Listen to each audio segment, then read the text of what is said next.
Alors, comment on fait pour corriger l'oubli d'un acte obligatoire, ce qu'on appelle un fard, en pleine prière? C'est une question super importante qui crée souvent un doute chez beaucoup de monde. Eh bien aujourd'hui, on va mettre tout ça au clair, point par point. Imaginez la scène. On est là, en pleine prière, et d'un coup, le doute s'installe. Le gros doute. Attends, est-ce que j'ai bien fait mon inclinaison, là? J'ai fait 1 ou 2 prosternations? C'est une expérience que tout le monde connaît, c'est tout à fait humain. Et ce qui est rassurant, c'est que la jurisprudence islamique a prévu des mécanismes très précis pour gérer exactement ces moments d'oubli. Alors, voilà comment on va organiser tout ça. On va d'abord poser la règle fondamentale. Ensuite, on se penchera sur le premier cas, quand on s'en rend compte tout de suite. Puis, le deuxième cas, quand on s'en rend compte un peu plus tard. Et enfin, on terminera avec quelques cas particuliers et une petite conclusion pour que tout soit bien clair. Allez, c'est parti, on plonge dans le vif du sujet. Pour bien comprendre comment réparer une erreur, il faut d'abord revenir à la base, au principe fondamental qui gouverne toute la question, l'importance capitale des piliers de la prière. Alors, un fard, qu'on appelle aussi rukn, c'est quoi exactement? C'est simple, c'est un pilier, un des fondements de la prière. Et quand on dit pilier, ça veut dire que ce n'est absolument pas négociable. Que l'oubli soit volontaire ou non, peu importe, le résultat est le même, la raka'a, l'unité de prière où l'oubli a eu lieu, est tout simplement invalidée.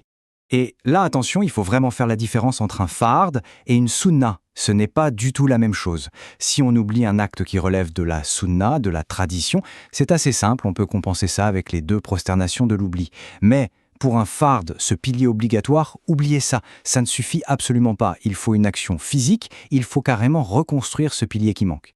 Bon, maintenant qu'on a posé les bases, passons au premier scénario. C'est le cas le plus simple, celui où on réalise son erreur quasi immédiatement. La marche à suivre, vous allez voir, elle est super logique, très directe. Dès qu'on s'en aperçoit, paf, on arrête tout ce qu'on est en train de faire, on retourne immédiatement à l'endroit où on a oublié l'acte, on accomplit ce pilier manquant. Et ensuite, on reprend simplement le fil de la prière à partir de ce point. C'est une sorte de réparation en temps réel, si vous voulez. Pour que ce soit bien clair, prenons un exemple concret. Imaginez, vous êtes debout, en train de réciter pour la 2e raka. Et là, c'est le flash. Mince, j'ai oublié le recoup, l'inclinaison de la première raka. Surtout, on ne continue pas. On doit immédiatement s'incliner pour faire ce recoup manqué, puis on se relève, on fait les 2 prosternations qui vont avec, et c'est seulement après qu'on se relève pour continuer la prière. Et voilà, la prière est réparée. Ok, ça, c'était le cas facile. Maintenant, on va voir un scénario un peu plus complexe. Qu'est-ce qui se passe si on se rend compte de l'oubli, mais trop tard? C'est-à-dire après avoir dépassé une sorte de point de non-retour dans la raka'a suivante. Alors là, la conséquence est radicale. La raka'a entière où on a oublié le pilier est tout simplement annulée. Elle ne compte plus.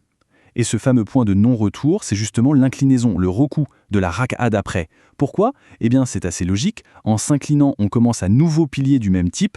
À ce moment-là, faire une simple marche arrière n'est plus possible.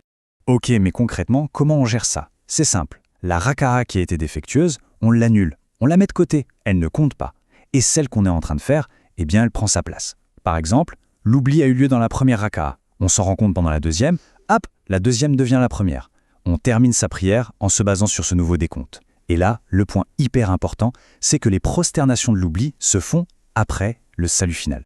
Mais pourquoi après le salut et pas avant comme d'habitude? La logique est super intéressante. En fait, en annulant une raka'a, on a techniquement fait des gestes en trop dans notre prière. Tous les mouvements de cette unité qui, au final, ne comptent plus. Donc le sujoud ala saw qu'on fait après le salut final vient corriger cet ajout, cet excédent de gestes. Ce n'est pas seulement pour l'oubli, c'est aussi pour ce qu'on a fait en plus. Allez, pour finir, on va aborder quelques cas vraiment particuliers, les piliers non négociables, et on fera un petit récapitulatif de tout ce qu'on a vu. Question, et si on se rend compte de l'oubli seulement après avoir dit le salam final? Eh bien là, c'est trop tard. Une fois la prière terminée, la fenêtre de réparation est pour ainsi dire fermée. Si on réalise après coup qu'on a loupé un pilier, comme un ruku ou une prosternation, la prière est malheureusement invalide. Il n'y a pas d'autre solution que de la refaire entièrement. Il y a 2 choses qui sont tellement fondamentales que si on les oubliait, ce n'est même plus une erreur dans la prière. C'est carrément qu'on n'est jamais entré en prière.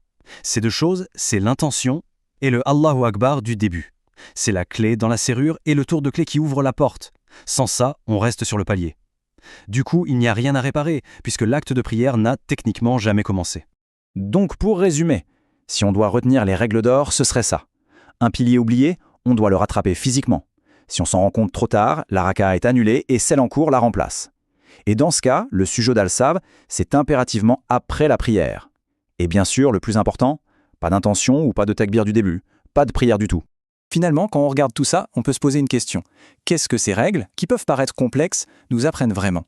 D'un côté, elles nous montrent qu'il y a une structure, un cadre très précis, où chaque pilier a une importance absolue. Mais de l'autre, elles intègrent des mécanismes de réparation, des solutions, ce qui est une reconnaissance profonde que l'être humain, il oublie. C'est une invitation à être concentré, bien sûr, mais avec toujours cette porte de sortie miséricordieuse prévue en cas d'erreur.